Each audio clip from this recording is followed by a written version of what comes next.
Welcome back to the Bears Talk Ireland podcast. As we look back on a Bears defeat away to the Baltimore Ravens in a game where maybe at the start of the season people thought they would have lost that game and they had it down as a loss. But then with things that happened with injuries, obviously with the Lamar Jackson missing, it's a game that some Bears fans really had high hopes of winning, and we'll discuss now and find out what went wrong. I'm delighted to be joined by Dan Wiederer. Dan, finally we get this going. A few gremlins in the machine prior to this stream here, so everything looks normal now. How are things? Very good. Good to see you again. Good to talk Bears. A little bit different season than we experienced a year ago. We hope anyway. They started 4-2 last year, then lost 10 in a row. They started 4-2 this year, and then lost their 7th game again this year. But I think this team's is going to be in good shape, and so we can dive in any direction you want to go with it, Noel. Absolutely. I mean, as you said offline there, I mean, there's always something to talk about with the Bears. I'll start obviously at the weekend with the loss there to the Ravens. As I mentioned, it's a game that people would have had as a loss early on, but as the season progresses and injuries happen, it's one of those games with the Bears on a high, the Ravens on a low. People think what this Bears team can go to Baltimore and can get a win against a Lamar Jackson loss or less Baltimore Ravens, and it doesn't quite work out that way. I mean, when you look at the game as a whole, I know we can hit individual players and situations, but as a whole, is this a game the Bears let slip? Is it one they really could have had? Or is it just same old Bears that they just weren't good enough to beat this Ravens team, even without their quarterback? Well, I think if this team is serious about making the playoffs later this season, which I believe they are, and they have a realistic chance to do so, I think they're going to look back on Sunday as a real missed opportunity because, as you said, Lamar Jackson was missing from the Ravens lineup. Bears had an opportunity to go and extend their winning streak to 5 games. And they got off to a good start offensively. They controlled the football for almost the entire first quarter. They had a 13-play drive on their first possession, an 11-play drive on their second series, but they settled for field goals on both those drives. And I've covered the NFL long enough to know that if you've got the ball and you've got a 128-3 advantage in total yardage, you better be up more than 6-0 when that first quarter ends. They weren't. That left the door open for trouble, and trouble came knocking in the form of Tyler Huntley. We talk a lot about the Ravens injuries. The Bears were depleted in the secondary. Kyler Gordon now moved back to injured reserve. Tyreek Stevenson out with a back injury. Jalen Johnson's been missing for all but a half of this entire season so far. And so the secondary was definitely vulnerable. Tyler Huntley found his completions. He got that Ravens offense moving enough. And in the end, the Ravens just proved that they were the more complete football team. Absolutely. And you mentioned it there at the start. I mean, when you go and you drive the ball and then you end up with 3 points, you are asking for trouble, especially away from home. This is a Ravens team. As you say, both teams miss the players, but this is still a very good Ravens team with a very experienced head coach and a lot of players who know how to win. So when you don't take those chances, obviously, you could find that coming around to bite you, especially for a team, the Ravens, who are desperate. I think they'll still look at it, the playoffs as a realistic, possibility for them given their division and if they can get a run going. So, they're desperate to win. This feels like that crossroads. If they don't get that win this week, it's probably the end. So, they're going to fight. But when we look at the offense, I mean, how are you ranking the offense so far, almost halfway through the season? Obviously, we have the Caleb Williams questions that they'll always be there. I mean, he's the quarterback. He's the one we have all the hopes on. I mean, how do you think he performed this weekend? For the offense as a whole, it's been inconsistent since the season started, and I think they're still trying to find themselves. I've been encouraged that in recent weeks they've been able to find their running game, which wasn't there before the bye week, and then they went in the bye week and found some answers there. They've made some changes on the offensive line up front, particularly at left tackle with Theo Benedict taking over for Braxton Jones, and all of this is sort of in design to get Caleb playing with some momentum to get that passing game in a groove. It never found a groove on Sunday in Baltimore. And we were obviously going to expect some ups and downs from Caleb during this first season with Ben Johnson as he works to figure out the system and where he can make his mark. It's just got to become more regular. I think Caleb has played well in spurts, and you see the flashes of promise that tell you, okay, there's still something in there. We're only 7 games into the union between Ben and Caleb, and so you got to give that time to kind of evolve and take shape the way the Bears want it to.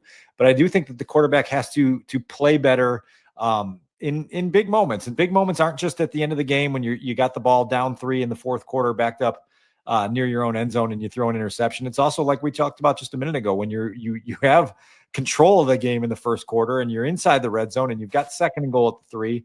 You got to figure out a way to make a play that puts more pressure on the opponent. And that, like I said, there were just so many missed opportunities within Sunday's game, which leads you to leave Baltimore with the feeling like that entire outing was a missed opportunity for the Bears in the big picture of their season.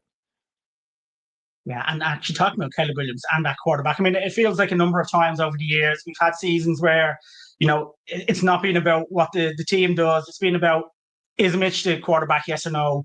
Is Justin the quarterback, yes or no? That's what we want to know at the end of the season.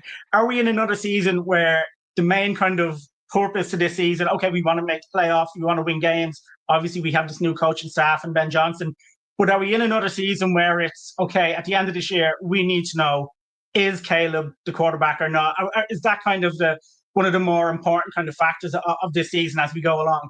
Yeah, I don't think there's any question about it that you have to be closer to an answer to that question when you get to the end of the regular season. I think you want to know as an organization that the union between Caleb and Ben is working, that Caleb can handle the responsibilities and the demands that his new coach is putting on him, that they can see the offense through the same set of eyes and then sort of marry their visions together to create some of the, the fluidity to the offense that allows it to take on different forms depending on the week, depending on the opponent. And so look, like Caleb understands the pressure that he's under, the questions that the outside world are going to ask. And then all of the NFL is about creating consistency at the quarterback position. And so that's the thing more than anything. Like Caleb doesn't have to reach tier 1 of the NFL by the end of this season, but he has to play a consistent brand of football that leads you to believe that he's got it, right? That he's got a grasp of everything he's being asked to do.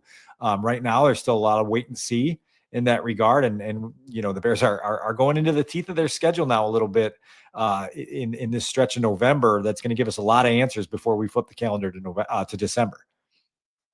Yeah, I think it's going to be interesting going forward because I've heard a lot now, read a lot. There's been a lot of Tyson Bagent talk, and I don't get it. I know this is Caleb's first year with Ben Johnson. This is Ben Johnson's first year as an actual head coach. I mean, it was never going to be amazing. It was never going to be. Look, it could have been. It's not impossible, but odds were it was going to be a young head coach who is absolutely smart and talented and one of the best offensive minds, still finding that rhythm as a head coach and not just an offensive coordinator. It was a young quarterback who was going to be fitting into this new system after what looked like just last season, a mess of whatever was going on with coaching and everything else that went around it. So I think this season was just important to get these two guys together and to give them time. And I still do think Caleb shows flashes where you can see that quarterback. And I just think these guys need time together to gel, to really get their vision going. So I don't get this Tyson Bagent chatter that goes on. But then the backup quarterback has always been the most loved player in the Chicago Bears, haven't they?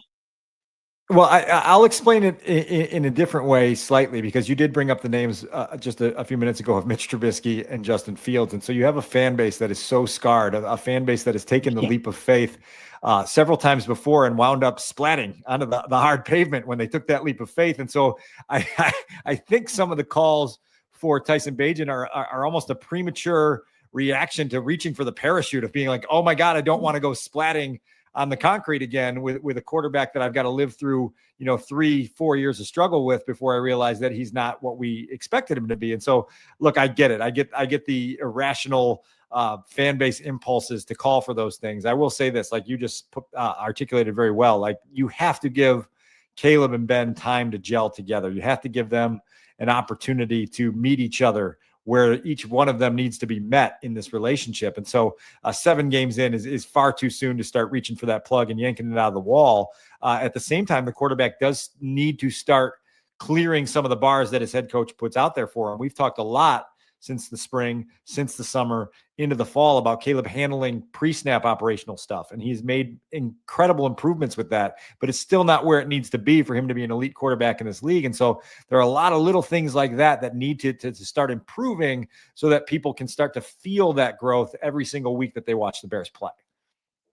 No, I completely agree. Because one thing I have heard, which I do also disagree with, is a lot of people who are defending Caleb are saying, "Oh, well, this is essentially his rookie year because of the mess last year."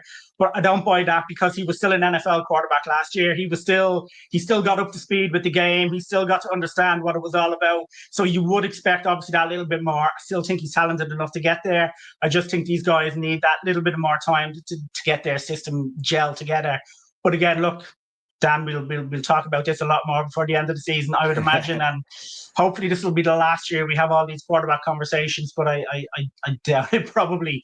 We mentioned Ben Johnson. I mean, it's like we're almost halfway through this fourth season. He's adapting. Obviously, fantastic offensive coordinator with the Detroit Lions. He's come in. How do you rank what he's done so far with the Bears? What do you see in terms of, sideline, how he's calling the game, and even in the interviews and press conferences?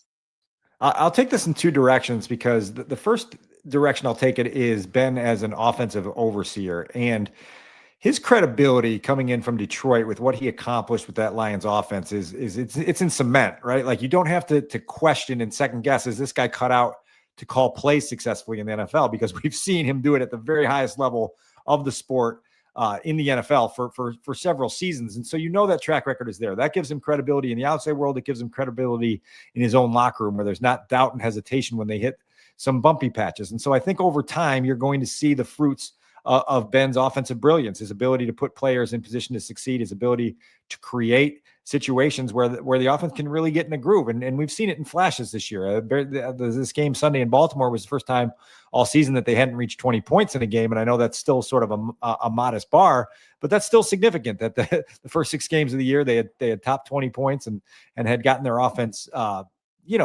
moving along in the direction that it needed to go. Ben as a leader has been fascinating to me, because he is so intense and he is so direct and he's so detail oriented and he's so honest, that all those things come together to give you a very clear sense of what he's after every single week with all 3 phases of his football team. And so I think he's gotten the initial response. A lot of new coaches get that initial response from their team with the buy-in in the locker room and the belief that he can take them where they ultimately want to go. It's going to be fascinating, though, as we continue on through the season, how it all evolves with the bumpy patches. We know there's going to be more bumpy patches ahead of this team. They started with 2 very discouraging losses to open the year, followed with a 4-game losing streak, now had this missed opportunity on Sunday. And it's just like, fasten that harness in the roller coaster really tight, because that's what this season is going to be.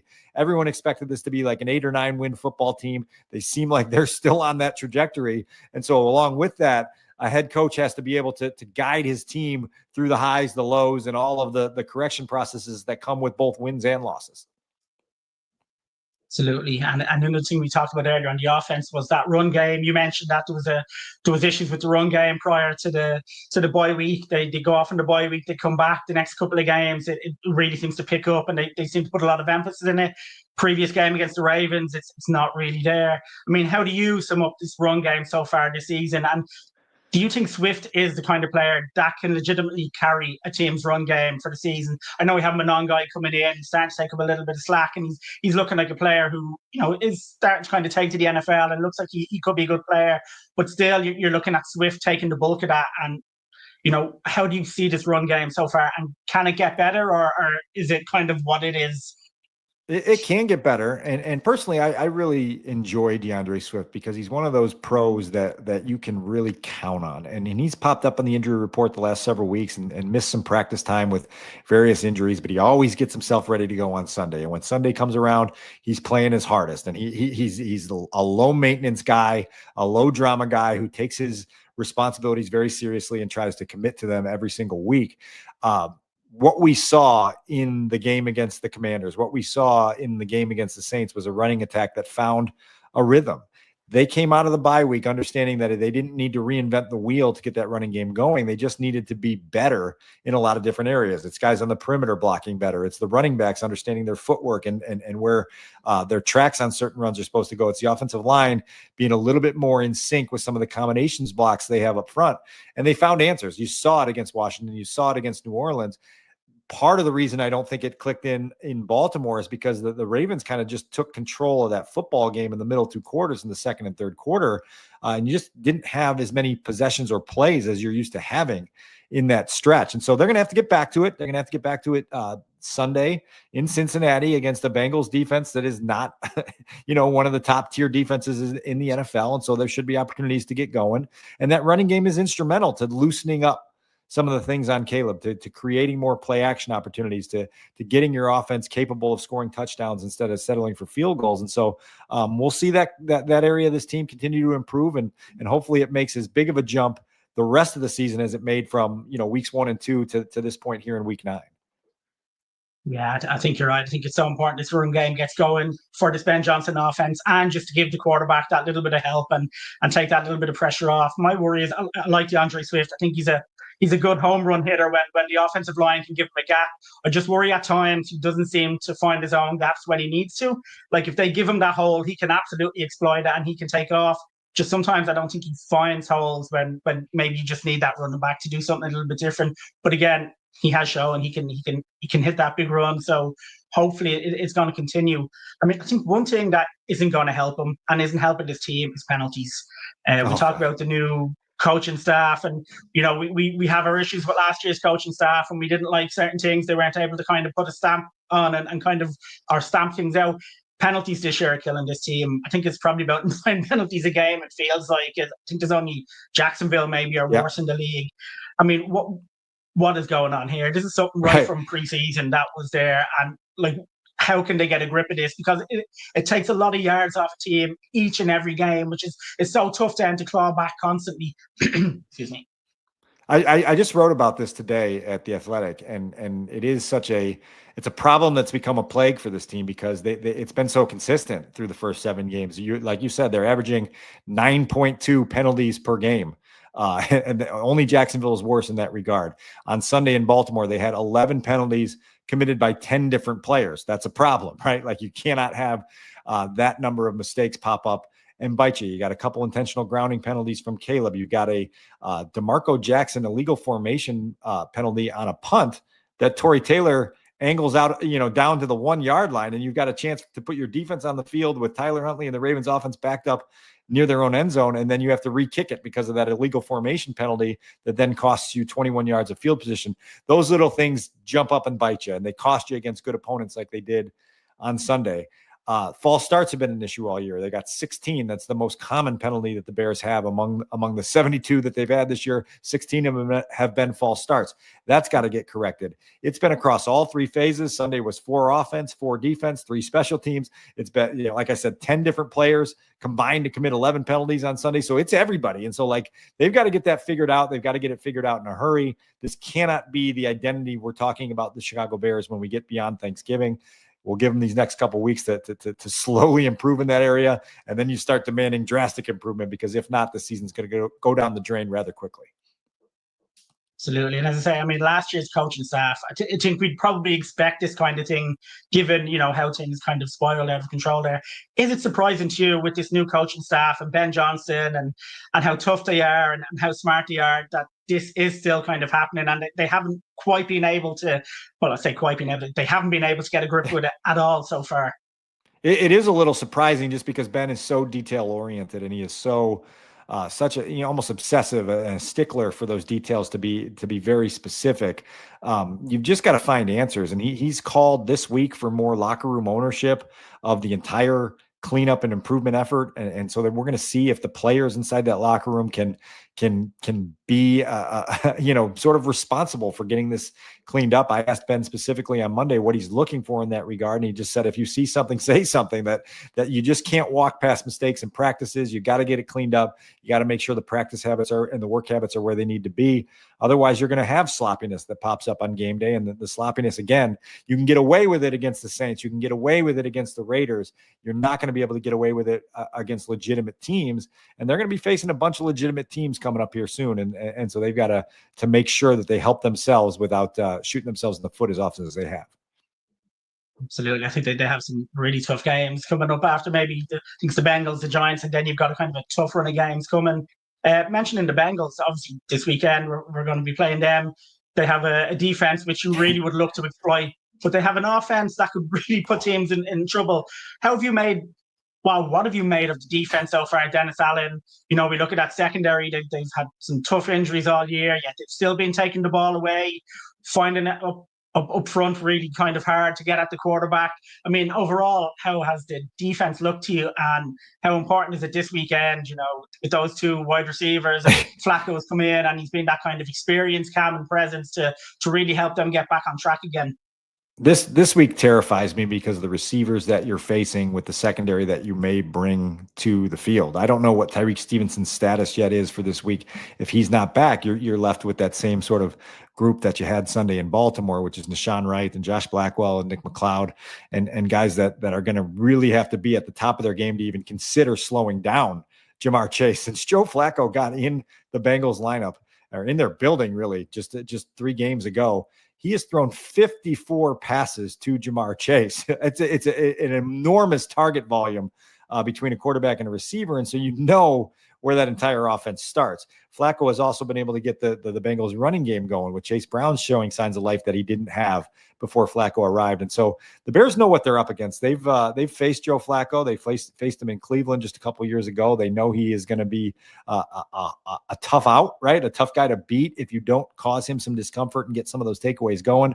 And this receiving core of Cincinnati, led by Ja'Marr Chase, obviously is terrifying in a week like this where you've got to come up with answers. But Dennis Allen is a veteran coordinator. He should have some answers within his scheme and within his strategy that allow the Bears to find ways to at least limit Ja'Marr Chase. And then you just have to try to find 2 or 3 big plays within the game that swing it in your favor. So we mentioned defensive injury. Shamar Turner now, I believe, is out for the season, an ACL injury.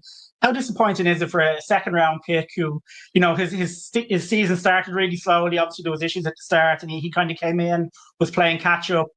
Then he gets in, and suddenly now he has this ACL injury. How disappointing is it not to see the second-round pick kind of add into this defense to try and help them kind of get after the quarterback and put pressure on people like Flacco? Yeah, Shamar Turner has been out more than he's been in, and that's been a problem since they drafted him in April, and the availability has been an issue, and now the ACL injury is a incredible setback for a young player that they believed in a lot. Second round draft picks, that's premium draft capital that you're using to improve your football team. They had 3 of them.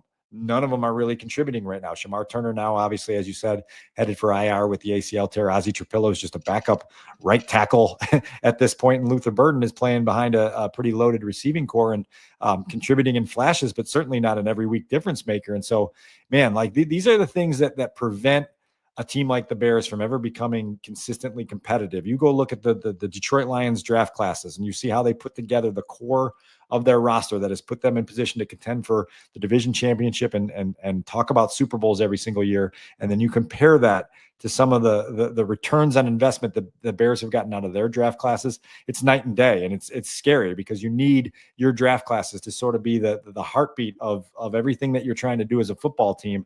The Turner injury is a big one here. The Bears also are going to lose Dom Robinson from the defensive line for probably 3 or 4 weeks, if not longer, with a high ankle sprain. You're depleted there. Dio Adengbo hasn't been what you thought he was going to be when you signed him in the spring. And so somebody's got to start to create some of that impact up front and that pass rush up front and that pressure up front that helps your defense be at its best. And so far they haven't had as many answers there as you would hope. Yeah, I think it's been tough for Dennis Allen, given all the injuries they've had, and what they've got from that secondary has been, I think, phenomenal so far this year. So I think they're, especially without that pass rush up front to really help them out, for them to be getting those picks and Boyer to be doing what he's doing, I think it's been phenomenal. You mentioned the draft picks, and I had a conversation with a friend last night who is nearly in meltdown over Tyler Warren's performances for the Colts. The Colts in Lublin. Again, you're trying to tell them, it's early, don't worry. Things are still finding themselves. But yeah, it's getting tough. I'm reading a lot as well about the Loveland pick. But again, how do you think he is looking? Obviously, as our big kind of 4th round pick. There's multiple layers to this one because, first of all draft class evaluations really take about 3 years before you have a clear picture on what exactly happened. 8 games. 8 games is that's what you're trying to say. 8 games is ridiculous. Too small of a sample size. We want to see it straight away, but I mean, it's not always like, especially for tight ends. I think people like Sam Laporta have really kind of put tight ends under pressure to hit the ground running, and obviously Tyler Warren kind of doing what he's doing so far. And Tyler Warren is playing within an offense where Jonathan Taylor is the guy that everybody's got a key on, and he's having an MVP type season for the Colts, to be honest with you. And so that then opens things up for your passing game in ways where you can get your tight end more involved. Colston Laughlin's involved in an offense that's got a lot of mouths to feed. We've talked about DeAndre Swift, DJ Moore, Rome Odunze, Olamide Zaccheaus, Cole Kmet when he's healthy. I think what Loveland needs to do is kind of run his own race, which he has. He came in obviously in the spring, coming back from shoulder surgery. That's a tongue twister there. And it has been slow to get himself going in the passing game, but the quarterback also hasn't been really good over the last 2 years at involving the tight ends in his own production. And so that's something that the Bears have to address. They've got to find answers. They've got to get that married together. When you use a top 10 pick on a player as talented as Loveland is, you do need to start to see some returns before his rookie season is up. I would hope that they would find ways to feature him. You saw a little bit more on Sunday in Baltimore. You're hopeful that he can become a more regular part of this passing attack and give you some life where you haven't had life in a long time.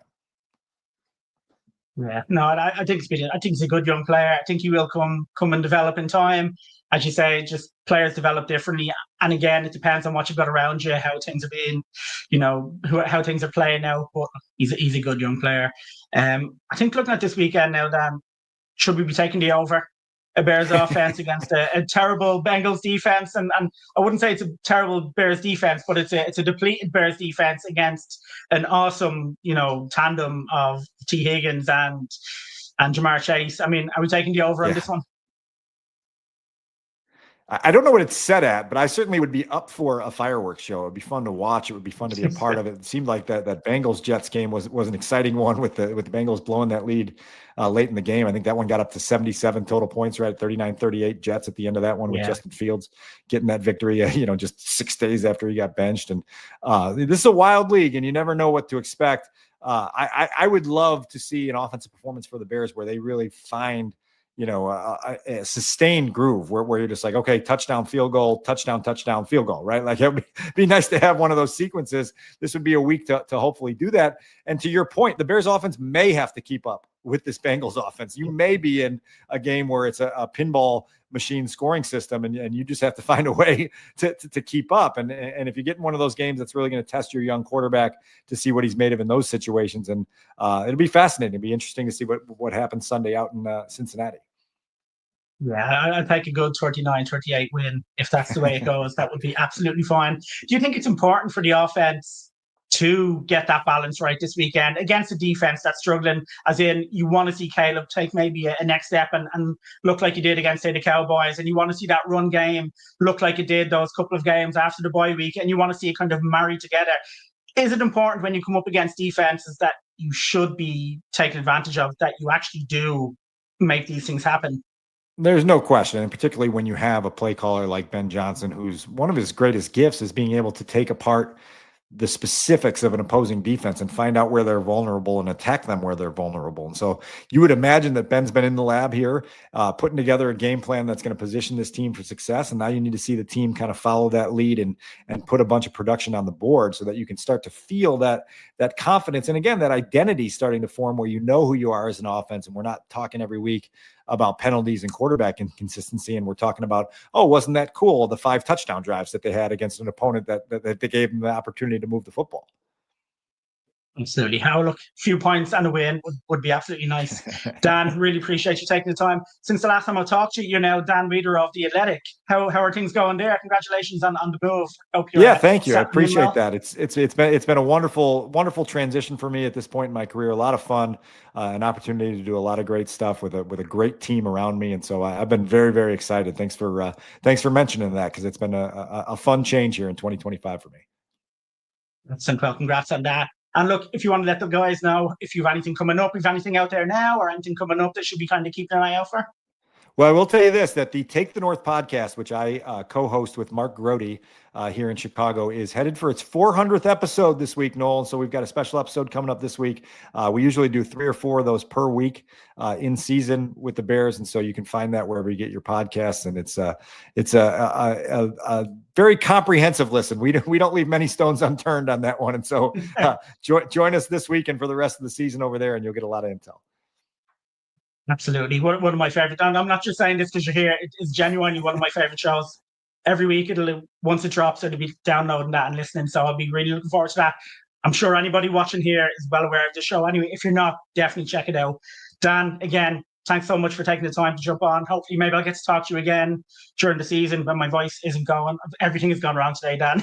We knew about the technical glitches beforehand. The voice is going. But listen, again, thank you so much for taking the time. Thanks for everyone for listening and watching. Please do like and subscribe. And until next time, take care.